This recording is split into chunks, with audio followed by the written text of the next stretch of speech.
de la agenda que lleváis tan intensa, he visto que esta mañana habéis revisado temas también muy candentes a todos los niveles, incluso en algunos que el protagonismo ha acabado siendo, en cierto modo, más de los pacientes y el empuje de los pacientes que como debe ser el protagonismo de la prescripción, lógicamente, como comentaba Rafa hace un momento, debe ser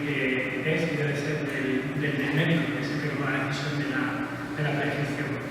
Bien, vamos a tratar un tema que es esa asimetría de la prescripción de fármacos entre las distintas comunidades autónomas, y este es un tema también controvertido. También controvertido porque vivimos en un país con 17 comunidades autónomas y en determinadas cuestiones parece como si fueran 17 países diferentes. Y esto no debería ser. Deberíamos garantizar la equidad en el acceso a los medicamentos y en el uso de los medicamentos y lo que es más, en el resultado que los medicamentos aportan a nuestros pacientes. Y esto no siempre lo conseguimos. Primero vamos a revisar si hay asimetrías o no, si existe una variabilidad o no. Variabilidad y asimetrías en dos puntos. En primer lugar, en el acceso. En el acceso, si el medicamento está o no está disponible para un paciente. En España, cuando se autoriza un nuevo medicamento y se decide si hay financiación o no, ahora entraremos en detalle, ese medicamento puede ser de prescripción en receta o de dispensación en el ámbito hospitalario. Cuando hay de prescripción en receta, el fármaco está disponible, el médico puede prescribirlo, con algunas restricciones, en unos casos más que en otras, pero se puede prescribir. Está disponible en todas las comunidades autónomas. Sin embargo, cuando un medicamento se cataloga de dispensación hospitalaria, es diferente a las distintas comunidades autónomas. No todos los hospitales disponen de ese fármaco desde ese mismo momento. Analizaremos el porqué. Hay distintas guías farmacoterapéuticas, hay algunos proyectos de regionalización de las guías para que no haya diferencia no incluso entre una comunidad y otra, sino entre un hospital y otro dentro de la misma comunidad. Pero también hay una variabilidad y una asimetría en el uso. Hay veces que tenemos disponibles los dos fármacos, los tres fármacos, y hay una diferencia de uso entre unos hospitales y otros, entre unos facultativos y otros, por preferencias, por protocolo y demás. Sistemas de información. Los sistemas de información en el ámbito de la receta se conocen perfectamente a nivel del ministerio, en el ámbito del hospital no tanto. Si se usa un medicamento de un modo u otro en un hospital, esa información queda en la comunidad autónoma. Y es la comunidad autónoma la que ha de compartirlo con el ministerio para que el ministerio pueda tener esos datos agregados. Esto no nos ocurre en la utilización en receta. Cuando tú prescribes un omeprazol, como comentaba Rafa hace un momento, esa información está en el ministerio al final del mes siguiente, con lo cual siempre se puede comparar entre comunidades autónomas con más facilidad. ¿Cuáles son las causas? Pues una de las causas es que hay múltiples decisores. Hay una decisión de autorizar un medicamento nuevo para una indicación concreta, la agencia reguladora. Hay una decisión de si el medicamento ha de ser financiado públicamente o no. En España el 80% del gasto en fármacos es público. Hay otra, dentro del ministerio hay una entidad que decide si se autoriza la indicación y hay otra entidad que decide si se financia o no y cuál es su precio. Y luego finalmente hay una transferencia de los fondos a las comunidades autónomas que tienen un presupuesto limitado y que pueden tomar otra serie de estrategias de ahorro en su ámbito competencial. Entonces, por eso hay múltiples decisores. Y luego hay una similitud de opciones en la guía de práctica clínica. Hay ocasiones donde tú tienes, por ejemplo, hipertensión pulmonar, 3 fármacos para una misma indicación y en las propias guías de práctica clínica te lo colocamos por orden alfabético. Dice, de estas 3 opciones, ambrisentan, bosentan y tal, están ordenadas por orden alfabético. Es decir, que ya la decisión, evidentemente la decisión es del clínico, del médico que prescribe, pero no puede haber variabilidad, porque si el orden de la propia guía fue por orden alfabético, pues indudablemente es porque la similitud entre la eficacia y la seguridad, que debería ser lo que el suelo sobre el que pisamos con los medicamentos es eficacia, seguridad y conveniencia para el paciente. Es decir, el fármaco ha de ser eficaz, ha de ser seguro y el paciente ha de tomarlo de la mejor forma posible y con la mayor tolerabilidad. Finalmente, estaría el precio. Y luego, al final, pues quería proponer una serie, decir algún tipo de proyecto en el que estamos trabajando para solucionar esta asimetría que vamos a ver que existe. Bien, aquí tenéis en la diapositiva que las dos primeras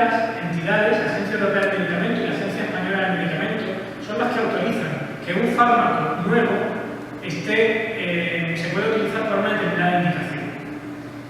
Esta autorización puede ser un fármaco nuevo que no se usaba hasta ese momento o puede ser una indicación adicional para un fármaco ya existente. Pero ellos no tienen en cuenta ni una eficacia comparada con otras alternativas existentes en el momento, ni nada relacionado con el precio. Yo lo veo muy positivo que no tengan en cuenta el precio, porque así no se genera un conflicto de interés. El conflicto de interés lo puede tener un laboratorio farmacéutico cuando te expone lo bueno que es su fármaco, porque tiene un interés económico en ganar mucho dinero, pero el conflicto de interés también lo puede tener el pagador. Es decir, cuando el pagador compara los fármacos, de una forma u otra el precio también nos puede influir, ¿vale? Por tanto, esta agencia, en aras de que no haya ningún conflicto de interés, no tiene en cuenta el precio del medicamento a la hora de hacer la autorización. Posteriormente, en España, el Ministerio de Seguridad y Consumo, concretamente la Dirección General de Farmacia y Cartera Básica de Servicios, es la que decide si se financia públicamente o no y qué precio va a tener ese medicamento. La decisión de financiación es selectiva, pero lamentablemente ha habido algunos años que el 98% de las peticiones hechas por los laboratorios se ha decidido que la financiación era pública.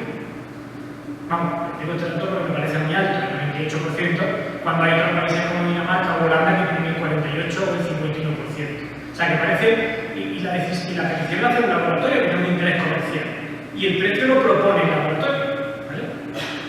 Entonces, cuando esta financiación selectiva es tan alta y algunos medicamentos llegan a un precio tan alto, el pagador de la comunidad autónoma puede plantearse otra estrategia para intentar racionalizar ese gasto o ordenarlo de la mejor forma posible en su ámbito de competencia. No puede la comunidad autónoma quitar ni poner autorizaciones de uso. O sea, la comunidad no puede decir añade una indicación o quita una indicación, no puede, no está en su ámbito de competencia, pero sí puede en algunos momentos establecer algunas restricciones de uso que pueden dificultar el acceso a los medicamentos. Y cuando hablamos con el Ministerio y le preguntamos por qué algún fármaco para melanoma que aporta un mail medio sobre la supervivencia libre de progresión de un nuevo fármaco vale 72.000 euros de tratamiento y no nos parece adecuado cuando la alternativa anterior, mail medio menos de vida, esto hay que decirlo, pero valía solo 18 euros. Pues claro, de 18 a 72.000 nos parece agresivo y le preguntamos ¿cuáles son los criterios que empleáis para decidir el precio y si se financia o no?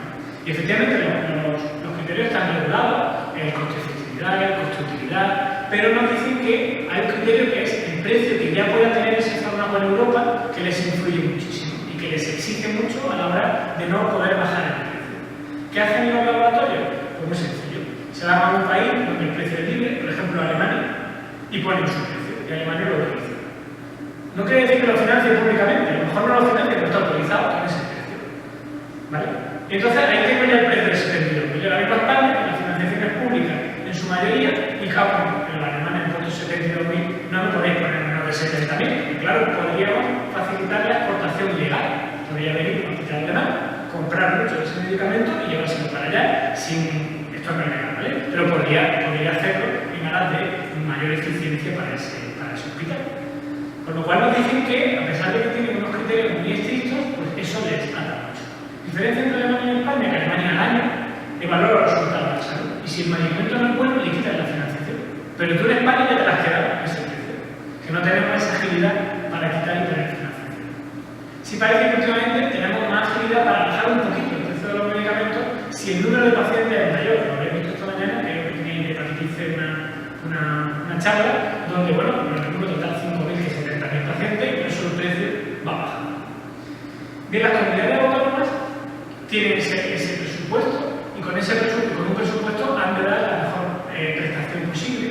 Y esto hace que en el ámbito hospitalario haya muchos medicamentos que lleguen en momentos diferentes a los hospitales y que pueden encontrar en una ciudad que el mismo medicamento está en el hospital y no está en el de al lado. Porque la Comisión de Farmacia ha decidido que no, en base a unos criterios de eficacia, seguridad, conveniencia y coste. Pero no tiene sentido que dos hospitales cercanos no tengan ningún medicamento. Finalmente, evidentemente, el protagonista que comentábamos antes, que es el médico, sí que puede, mediante el protocolo individualmente de un paciente concreto, decidir el medicamento.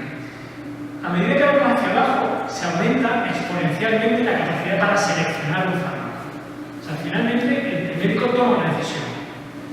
Pero arriba está la capacidad de evaluar. Evalúan sobre los ensayos clínicos con unos criterios muy estrictos, pero aquí arriba no se selecciona. Aquí arriba parece que todo lo nuevo, aunque no sea mejor que lo que había, basta con que no sea peor que lo que había, sea utiliza. ¿De acuerdo? Con lo cual genera a nivel bajo, a nivel que estamos, digamos, comunidad o equipo clínico, a veces algún tipo de presión por no utilizar estrategias más caras. Y me parece que se está trabajando últimamente más en coordinación entre comunidades y ministerios de cara al posicionamiento de los medicamentos. La ficha técnica tiene en su parte de indicación, digamos, la indicación autorizada, que es la que se ha estudiado en el ensayo clínico. Pero se está trabajando en los informes de posicionamiento terapéutico que, bueno, ajustan un poquito más para ver qué pacientes son los que van a responder mejor a ese medicamento. Y en eso están colaborando las comunidades autónomas con el Ministerio en aras de una mayor implicación de las comunidades posteriormente en el uso de los medicamentos. Bien, la Agencia Europea del Medicamento evalúa calidad, seguridad y eficacia del medicamento, excluyendo la parte económica. Y también excluye la eficacia relativa. Es decir, que tú puedes estar desarrollando para una patología un medicamento muy eficaz, el laboratorio organiza un ensayo clínico con un comparador que es menos eficaz que el actual. Si se aprueba a nivel de la EMA ese comparador, pues resulta que te sale un fármaco nuevo muy eficaz, pero ya no es lo que se está usando en la práctica clínica. Con lo cual, para no hacer comparaciones indirectas, a veces se autoriza no siendo mejor que lo que ya tiene. Bien, esta financiación es selectiva, que tiene los criterios para financiar públicamente un medicamento, y luego las comunidades tienen obligación por ley de